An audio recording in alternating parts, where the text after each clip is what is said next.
रेखीय प्रसार गुणांक अल्फा होता है क्षेत्रीय प्रसार गुणांक बीटा।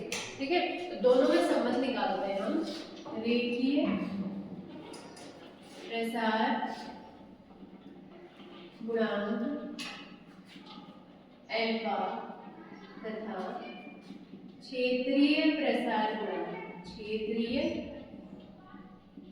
प्रसार गुणांक बीटा। ठीक है, इसके लिए हम इस रिलेशन को निकालने के लिए सबसे पहले हम वर्गाकार पटल लेते हैं। ठीक है, ध्यान से देखना, यह है एक वर्गाकार पटल। वर्गाकार मतलब इसकी चारों भुजाएं क्या है, समान है। सपोज इस पटल का जो एक भुजा है वो 1 सेंटीमीटर, 1 1 1। ठीक है, तो हम इसको क्या करते हैं, 1 डिग्री सेंटीग्रेड क्या देते हैं, ताप देते हैं। कितना ताप देते हैं, 1 डिग्री सेंटीग्रेड। ठीक है, इतना ताप दे दिया तो ये पटल क्या हो जाता है, इस पटल का जो रेखीय प्रसार गुणांक है वो माना अल्फा है। क्या है, माना पटल के रेखीय प्रसार गुणांक कितना है, अल्फा।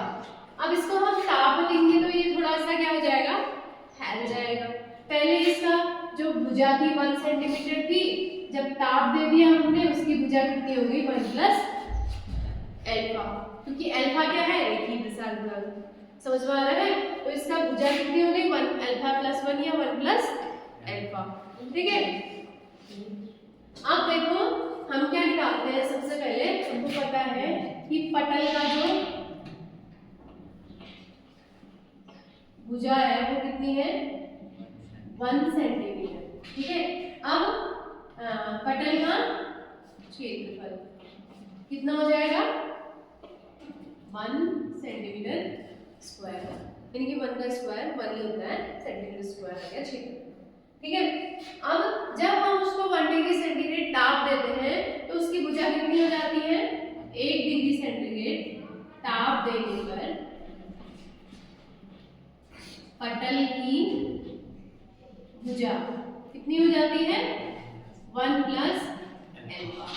अब पटल का क्षेत्रफल हम निकालते हैं, 1 सेंटीग्रेड ताप देने का जो भुजा निकली है तो कितना हो जाएगा, 1 प्लस अल्फा का होल स्क्वायर।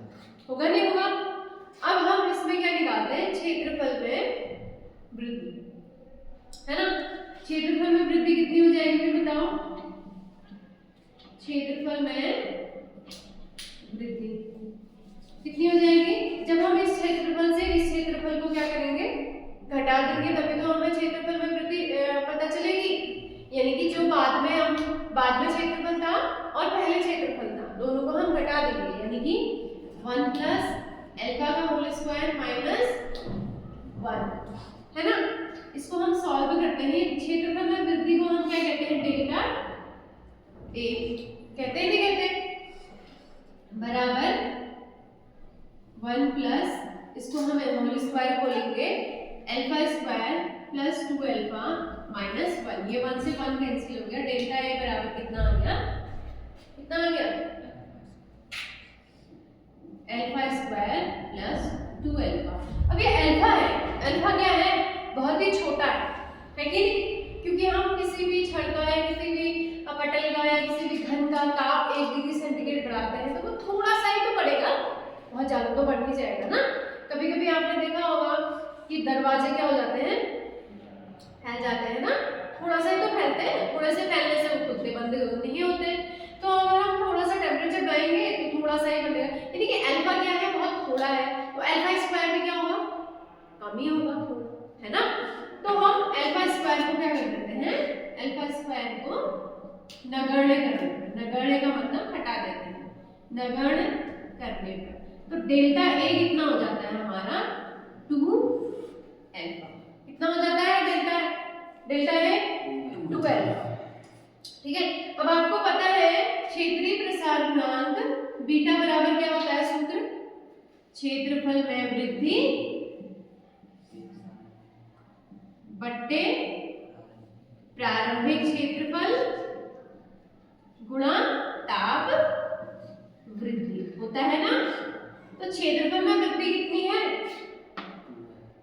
12, प्रारंभिक क्षेत्रफल कितना था 1, ताप वृद्धि कितनी थी 1, तो आपका कितना आ गया बीटा इक्वल्स टू 2 अल्फा या alpha equals to beta upon 2। ये दो रिलेशन आ गए आपके किसमें, रेखीय प्रसार गुणांक और क्षेत्रीय प्रसार गुणांक। यहाँ से क्या कह सकते हैं हम, क्षेत्रीय प्रसार गुणांक रेखीय प्रसार गुणांक का 2 गुना होता है ना, यानी कि क्षेत्रीय प्रसार गुणांक रेखीय प्रसार गुणांक का 2 गुना होता है, या रेखीय प्रसार गुणांक क्षेत्रीय प्रसार गुणांक का आधा होता है। क्लियर हुआ ना, ऐसे